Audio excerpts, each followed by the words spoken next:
Boa noite, irmãos. Graça e paz, amém? Graça e paz, amém? Te convido a abrir a sua Bíblia aí, em Romanos 2.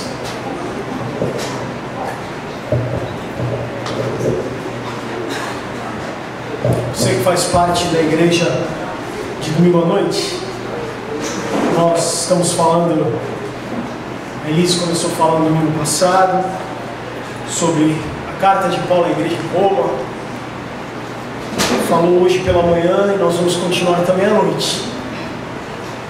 Então, se você só vem um culto, provavelmente você vai perder um pouquinho, porque as coisas nós vamos dar continuidade ao que tem se falado. E eu vou começar no capítulo 2 de Romanos, do versículo 1 até o versículo 16 do capítulo 2, Romanos, que diz o seguinte: portanto, você que julga os outros é indesculpável, pois está condenando você mesmo naquilo em que julga, visto que você que julga pratica as mesmas coisas. Sabemos que o juízo de Deus contra os que praticam tais coisas é conforme a verdade. Assim, quando você, um simples homem, os julga, mas pratica as mesmas coisas, pensa que escapará do juízo de Deus? Ou será que você despreza as riquezas da sua bondade, tolerância e paciência, não reconhecendo que a bondade de Deus o leva ao arrependimento? Contudo, por causa da sua teimosia e do seu coração obstinado, você está acumulando ira contra você mesmo. Porque o dia da ira de Deus, quando se revelará o seu justo julgamento, Deus retribuirá a cada um conforme o seu procedimento. Versículo 7.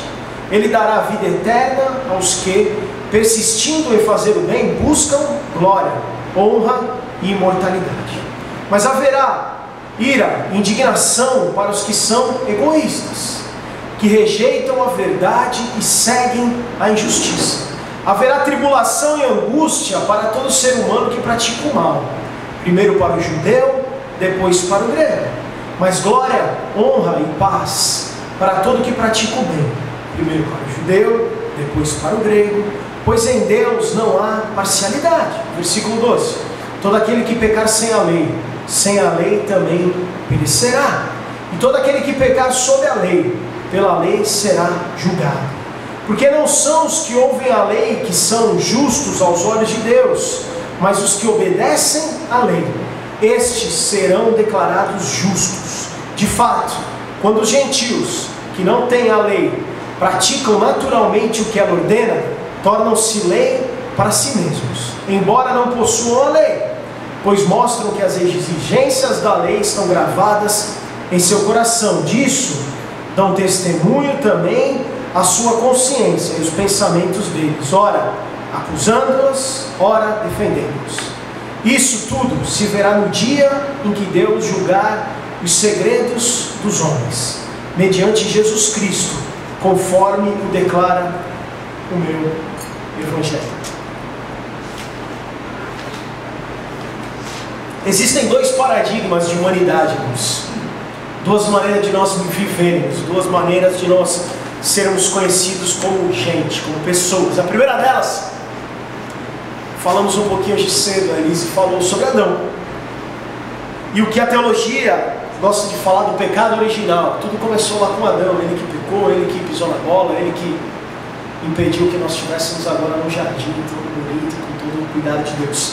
Segundo paradigma de humanidade, segunda maneira de viver, é segundo Jesus, segundo a obra de Cristo, que foi escancarada para nós lá na cruz, segundo o Salvador das nossas vidas. Adão é uma identidade, irmãos, que habita em nós, e que nos faz, na maioria das vezes, irmãos, se não todas, escolher a nós mesmos em detrimento dos outros, a nós mesmos em detrimento até mesmo do próprio Deus. O que acontece com Adão lá atrás, irmãos, é que ele come o fruto no anseio de se igualar a Deus, de ter a noção do bem e do mal, no anseio de ocupar o lugar que Deus fazia, que Deus tinha naquele momento na vida dele. A pergunta que Paulo começa a responder nessa carta de Romanos, nesse capítulo 2, é se eu e você somos realmente essa figura que tem Adão encruado em nós, e que nós preferimos então a nós mesmos, custe o que custar. Nós preferimos nos amar, nós preferimos viver para nós mesmos, viver para o nosso umbigo, custe o que custar. Será que todos nós somos assim como o pecado original, como Adão, como alguém que quis ser igual a Deus? Será que nós temos esse pecado encruado em nós? Ou será que nós temos qualidade, somos bons? Paulo está comparando então, irmãos, todo mundo, colocando todo mundo no mesmo saco, todos tendo como, de alguma maneira, a origem em Adão. Então significa que um assassino é igual a Gandhi, Leandro, um ladrão é igual a Madre Teresa de Calcutá? Será que não tem ninguém que escapa dessa natureza adâmica, que vem lá de Adão? Paulo diz o seguinte, então, durante esses 16 versículos. Ele está imaginando que eu e você não acreditamos que somos tão maus. Nós achamos que algumas pessoas até se perdem no caminho, estão tentando acertar, mas eu não sou uma dessas pessoas. Na verdade, eu tenho feito tudo certinho. Mas o texto diz: você está julgando. Você é alguém que está olhando as pessoas, está julgando, e quando você faz isso, você se condena. No final, todos são iguais, todos estão no mesmo saco. Ah, Leandro, esse texto, essa carta de Paulo foi uma carta escrita, contextualizada para a igreja que estava em Roma, para os judeus. É verdade. E os judeus naquela época, irmãos, representavam os religiosos daquele tempo, como hoje nós somos os religiosos. Porque em algum momento, irmãos, se nós pensarmos bem, nós também rejeitamos a Deus. Nós rejeitamos a Cristo e fazemos isso quando erramos o alvo, quando pecamos, quando escolhemos a nós mesmos do que viver uma vida centrada em Deus. Cometemos então os mesmos pecados daqueles judeus que estavam, a quem Paulo estava se dirigindo, os mesmos erros, as mesmas maldades. Essas mesmas coisas podem ser encontradas em nós.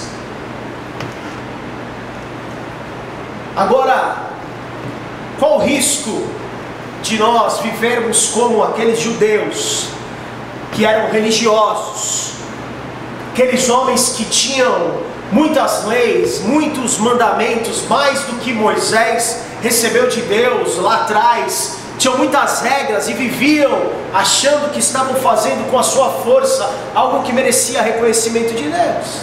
Qual o risco que essa nossa experiência religiosa pode fazer para nós? E lendo o texto, esses 16 versículos de Paulo, a primeira coisa que nós vemos, irmãos, é que nós não podemos nos perceber, nós não nos percebemos como iguais, como a todos os seres humanos. Nós achamos que nós não temos esse pecado incluído em nós, nós não somos maus, nós não temos essa herança vinda de Adão. Acreditamos que no fundo, eles são maus. Meu vizinho é mau, meu patrão é mau, meu filho é mau, mas eu não. Eu sou bonzinho. E Paulo diz, quando você aponta o dedo para eles, na verdade você está se condenando, você está se condenando, você está condenando a si mesmo. Se nós orarmos, irmãos, se você orar hoje, Deus, eu quero que você acabe com a maldade que há no mundo. Se Deus responder essa oração, irmãos, talvez eu e vocês seremos os primeiros a sermos esmagados. Romanos, versículo 1 aí do capítulo 2 diz: visto que você, eu e você, que julga, pratica as mesmas coisas. Esse é o primeiro risco, irmãos, que a gente achar que a gente não está incluído nesse grupo que pratica as mesmas coisas. Por isso que a nossa oração deve ser: Deus, tenha misericórdia de nós. O segundo risco, irmãos, que a nossa experiência religiosa pode fazer é que nós podemos nos esconder atrás de uma tradição, atrás de todos os nossos anos de cristianismo, nossos anos de igreja, nossos anos de evangélicos, e nos esconder atrás de um biombo religioso e acharmos que atrás desse biombo religioso nós estamos sempre impunes à ira de Deus. Os judeus alegavam: Paulo, mas nós adoramos a Deus, nós conhecemos a lei, nós praticamos as leis. Muito cuidado. Aqueles homens estavam escondidos atrás das tradições religiosas. Quando uma outra situação, alguns religiosos disseram para Jesus: não, o que você está falando? Eu sou filho de pai Abraão, eu faço isso, eu faço aquilo. Jesus falou: vocês são filhos do diabo, vocês mentem, são filhos do pai da mentira. E será que nós mentimos, irmãos? Não nas situações do dia a dia, mas talvez nós estejamos vivendo uma mentira quando nós não admitimos que nós também somos maus. Esse Adão mora dentro de nós, mora dentro de você, mora dentro de mim, e talvez nós tenhamos ou estamos vivendo atrás desse biombo religioso, não querendo nos olhar no espelho, não querendo enfrentar isso, nos escondendo atrás da religião. Eu sou 30 anos de igreja, né? O que você está falando isso para mim? Eu contribuo, dou dízimo, eu ajudo na igreja. O risco de nós nos escondermos atrás dessa religiosidade, atrás dessas obras que nós achamos que fazemos, e não estarmos reconhecendo que precisamos de Deus. O terceiro risco, irmãos, que essa experiência nossa religiosa pode nos trazer, é que nós fugirmos de admitir a possibilidade de um julgamento de Deus contra nós. Romanos capítulo 1, versículo 8 diz assim: a ira de Deus se manifesta contra toda iniquidade e injustiça. Nós fugimos muitas vezes da possibilidade de Deus se irar contra nós. Leandro, eu não sou ladrão, eu não sou assassino, eu dou o dízimo, eu oro, eu faço jejum, eu vou no culto, às vezes eu vou até lá no monte orar. E muitas vezes a experiência religiosa, irmãos, tudo isso, você está aqui na igreja, você vir aos cultos, distrai realmente da realidade da tua vida, da minha vida, da nossa maldade, do nosso erro, dos nossos pecados. O Adão que habita em nós, irmãos, ele vira um Adão civilizado, um Adão manso. E aí nós vamos vivendo, confundindo uma educação, sermos civilizados com sermos submissos a Jesus e cheios do Espírito Santo de Deus. Esquecemos que o nosso Adão mente, o nosso Adão trai, ele agride, ele abusa. E Deus não é indiferente da nossa maldade, irmãos. Cadê o teu Adão? Aonde está aquilo que está escondido? Ah, não, eu não tenho nada disso não. Eu estou na igreja, eu conheço, já li a Bíblia esse ano 2 vezes, de cabo a rabo. Eu estudei, eu fiz seminário. Tá, como é que anda a tua relação com a tua família? Como é que anda a tua relação no trabalho? E a tua propensão a mentir? É aquele pecado secreto que ninguém sabe, só você. Você pode pensar que não vem ao caso agora, mas Paulo está dizendo, vem sim. Vem ao caso sim. E o Ed René fala sobre amar, para provar que nós somos um pouco maus. Ele fala o seguinte, ó, só há duas pessoas que podem amar você de fato. A primeira delas é Deus. A segunda delas é alguém cheio do Espírito Santo. Todas as outras pessoas amam a si mesmo enquanto se relacionam com você. É tão verdade que um dia alguém fala que te ama, outro dia fala que não te ama mais. Acabou. Acabou o amor. Você me dava prazer, eu tinha prazer de estar junto com você. Então eu te amava.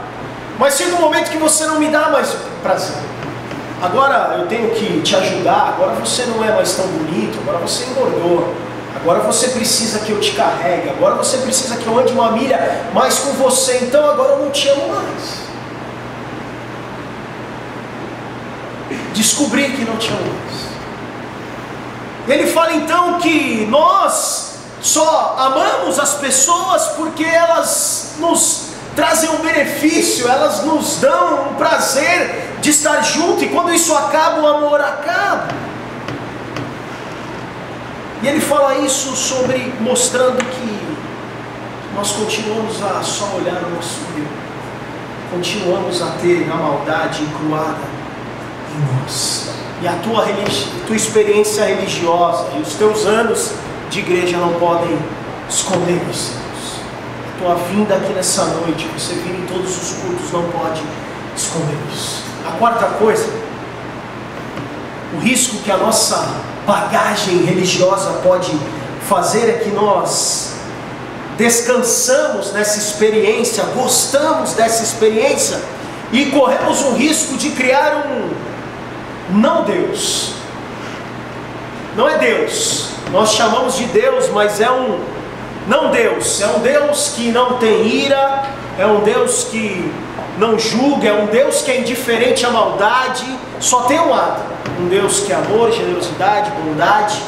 Não é um Deus que desce mais o chicote, porque isso ficou lá no Velho Testamento. Mas Paulo está dizendo o seguinte, ó, presta atenção, versículo 3, se você tiver com a tua Bíblia aberta, Paulo está dizendo, ó, existe um juízo de Deus.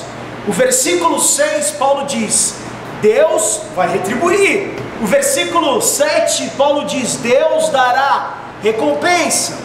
E o versículo 11, Paulo fala, esse Deus não é imparcial. Versículo 2, Paulo fala, você acha que a vida que você, com a vida que você vem levando, você vai escapar do julgamento de Deus? Por que que Deus julgaria a todos, menos você? O problema, irmãos, é que nessa vida, na nossa vida, nós um belo dia ocupamos o lugar de Deus, o lugar do julgamento. Esquecemos que o julgamento é de Deus. Não, Leandro, eu não julgo ninguém. Não, eu estou livre disso. Não julgo ninguém, levo a minha vida. Mas e quando você se julga? Quando você se analisa, como tem sido o teu veredito? Culpado ou inocente? Porque nós temos mania, irmãos, de achar que o problema está sempre nos outros. Ela não me compreende, meus filhos não me entendem, meu patrão não me honra. Leandro, você não conhece a minha sogra. Se você conhecesse a minha sogra, nós acabamos sendo juízes,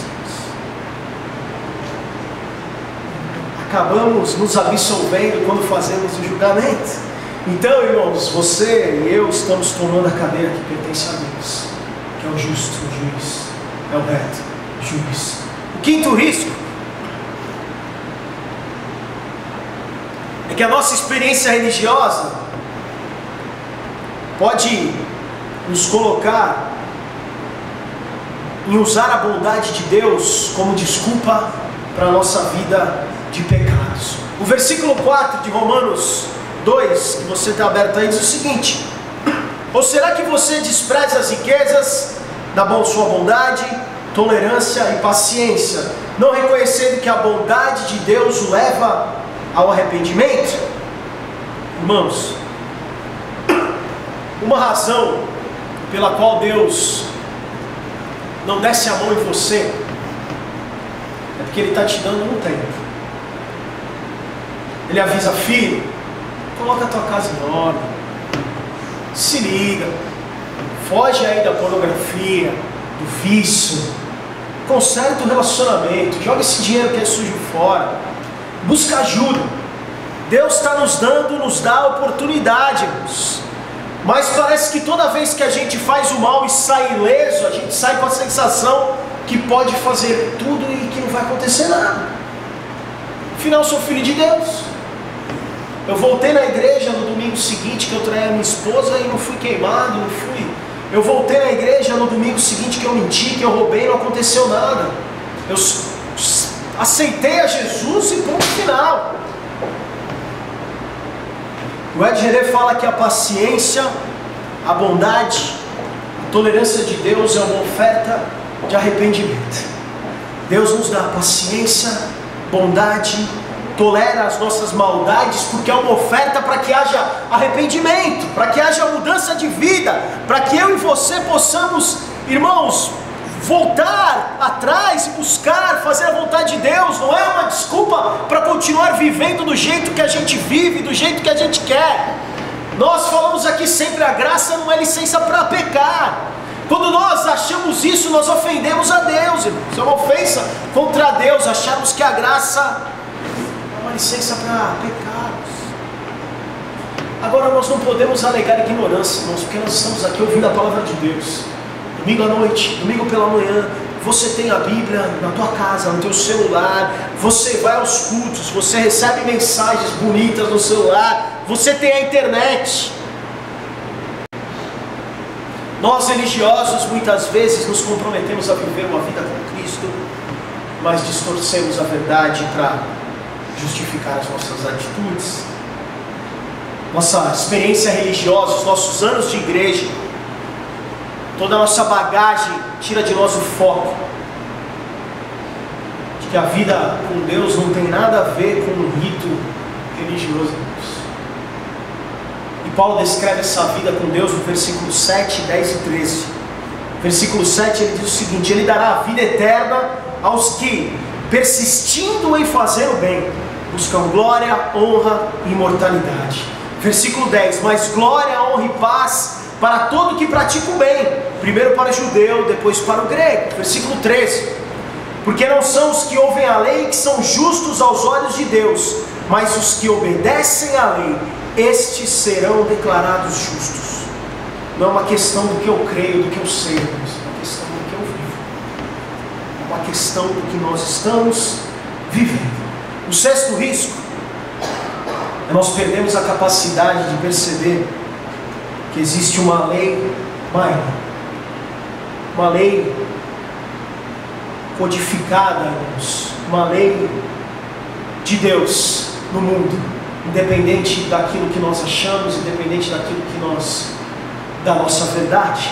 Versículo 14 e 15, Paulo está dizendo o seguinte: de fato, presta atenção nesse texto que é importante, versículo 14 e 15, de fato, quando os gentios que não têm a lei praticam naturalmente o que ela ordena, tornaram-se lei para si mesmos, embora não possuam a lei, pois mostram que as exigências da lei estão gravadas em seus corações. Disso dão testemunho também a consciência e os pensamentos dele, ora acusando-os, ora defendendo-os. A lei, irmãos, é muito maior. Essa lei que Paulo fala é muito maior que as nossas cartilhas, é muito maior que os nossos códigos morais, do que os nossos códigos religiosos. A experiência religiosa nos separa muitas vezes de quem está lá fora. Nós achamos que são os do mundo e os que não são do mundo, os que são os crentes e os que não são os crentes. Mas nós esquecemos que Deus está em todo lugar. Deus está com os crentes e Deus está lá fora também. Deus semeou essa mesma lei que Paulo fala nas nossas vidas e na vida de todos, na mesma lei, na consciência de quem está lá fora também. E aí nós ficamos cegos, irmãos, e não vemos que muitas vezes as pessoas que estão lá fora estão vivendo mais o caráter de Deus do que nós, vivendo de uma maneira mais coerente que nós.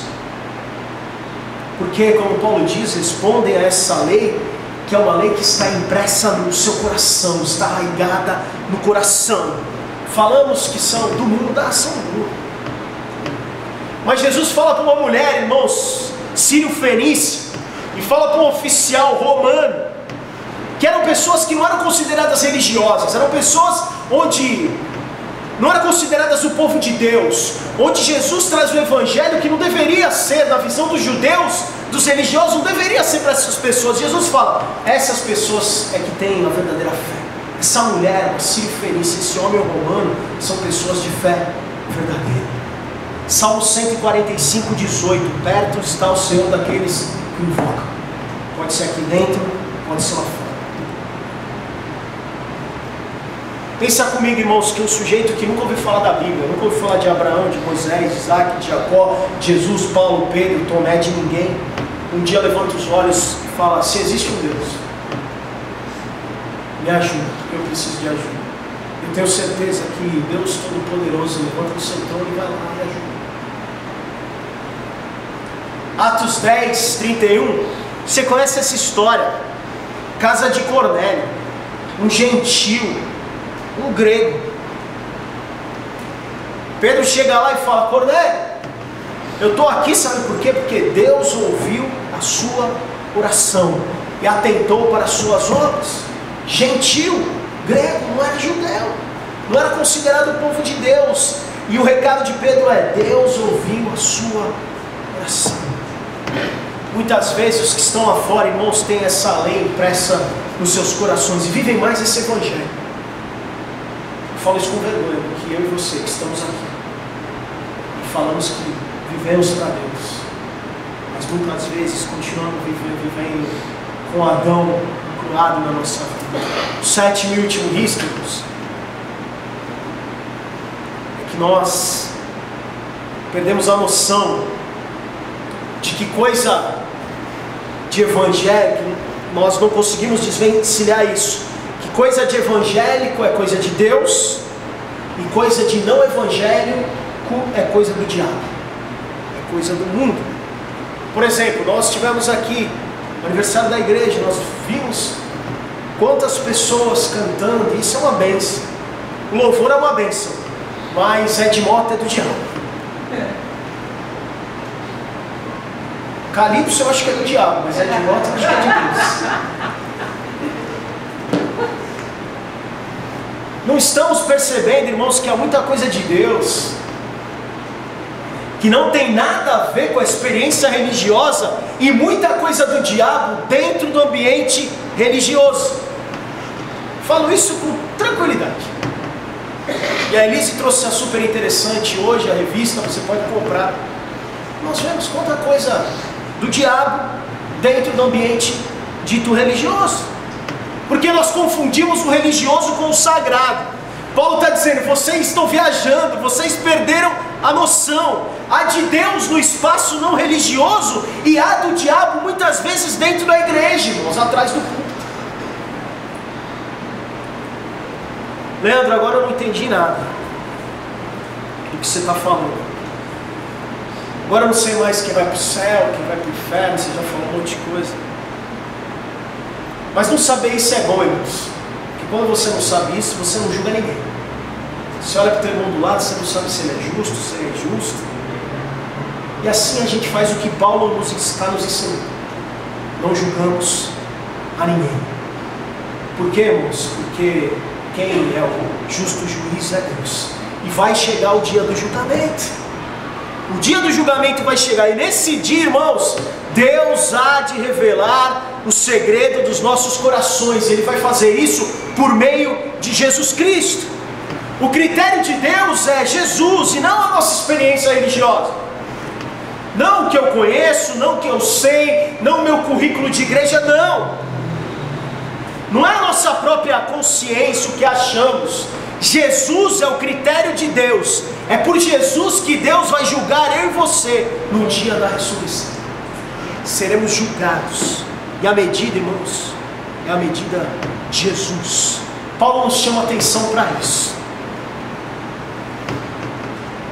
Fala, não importa a tua bagagem. E os judeus tinham muitas bagagens. Os judeus tinham muito conhecimento. Não importa. Não importa. Dentro de você mora Adão. Dentro de você há uma natureza adâmica. E você precisa diariamente fugir disso.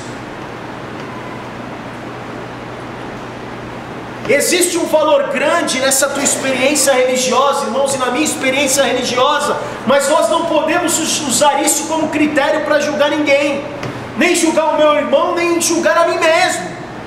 Precisamos lembrar que é Deus quem julga, irmãos, é Deus quem vai julgar. A tua experiência religiosa, a tua bagagem, o teu conhecimento tem grande valor, não estamos jogando isso fora. Mas não descanse nisso, irmãos, a ponto de perder o temor de Deus. Em 1 Coríntios 4, Paulo faz uma declaração. Ele diz assim, embora a consciência em nada me condene, Paulo está dizendo, parece que eu estou bem aqui, que eu não estou fazendo nada, minha consciência não me condena. Eu, ainda assim, não vou ousar dizer que sou inocente. Paulo está dizendo isso. Por quê? Porque quem nos julga é Deus. Quem nos julga é Deus. Esse é o alerta de Paulo, em Romanos 2, versículo de 1 a 16. Nós aguardamos esse dia. Enquanto nós aguardamos esse dia, nós não julgamos o nosso irmão. E quando nós nos julgarmos, quando nós vamos fazer o autoexame, que possamos entender que temos a natureza de Deus, temos maldade sim, o que fazemos é correr contra isso. Sabemos que há um Adão que vive dentro de nós, irmãos. E sabemos que Deus está nos levando ao caminho de nos transformar à imagem do seu Filho. E vai haver um dia que isso tudo vai ficar, Deus vai deixar tudo isso claro e límpido, que é o dia do julgamento. E que nesse dia, irmãos, que nós somos julgados com todas as nossas maldades, nós possamos ser surpreendidos pela misericórdia, compaixão e o amor de Deus, que foi revelado lá naquela cruz, através do sacrifício de Cristo. Essa é a promessa desse texto que nós lemos. Essa é a promessa desses 16 versículos. O critério de Deus é Jesus Cristo, conforme o Evangelho. E a nossa grande esperança, irmãos, é que todos nós seremos julgados à sombra da cruz do Calvário. Enquanto isso, nós vamos caminhando, irmãos, deixando Adão de lado e correndo para Cristo. Deixando a maldade de lado e correndo para Cristo. E Paulo está nos alertando, viva a tua vida, não julgue teu irmão. Quando você se julgar, tenha consciência que você é pecador, sim. E aquele que é soberano sobre todas as coisas é aquele que tem poder para julgar. Esse julgamento vai ser feito à sombra da cruz do Calvário. E com certeza seremos surpreendidos por misericórdia, compaixão e amor. Vamos caminhando, fugindo de Adão e correndo para Cristo. Amém, queridos? Feche teus olhos.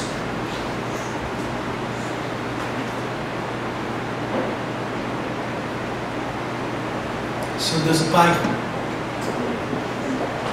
te agradeço, porque sempre contamos bondade, misericórdia e amor, Pai. E reconhecemos, como Paulo mostra para aqueles religiosos, reconhecemos que somos maus. Existe uma natureza branca, Pai. O pecado em nós, Pai, a maldade, faz com que muitas vezes nós continuemos vivendo só para nós mesmos, vivendo negando nosso irmão, vivendo negando a Ti também. Pai, nos ajuda a fugir disso. Essa luta constante, Pai, que nós temos diariamente para correr do pecado, para não dar mais um gole, Pai, para não entrar naquele site, para não ir até, não receber aceitar aquele convite, para não responder aquela mensagem, Pai. Nessa luta diária, Pai, onde nós temos que negar a nossa carne, Pai, nós possamos encontrar força na Tua graça, na Tua misericórdia, Pai. Mas que acima de tudo nós possamos viver desejando e correr para Ti, fugir do pecado, fugir daquilo que não Te agrada, Pai. Viver para a honra e glória do Teu nome, Pai. Possamos deixar todo julgamento diante de Ti. Possamos deixar todo julgamento, Pai, para o justo e reto juiz que vai julgar a todos, Pai, naquele dia da ressurreição, com misericórdia, com graça e com bondade. Enquanto isso nós caminhamos, Pai, tentando viver para a honra e glória do Teu nome, viver para Te servir, para viver Te amando, em nome de Jesus. Nos ajuda, nos capacita, em nome de Jesus. Amém. Amém, queridos. Deus te abençoe.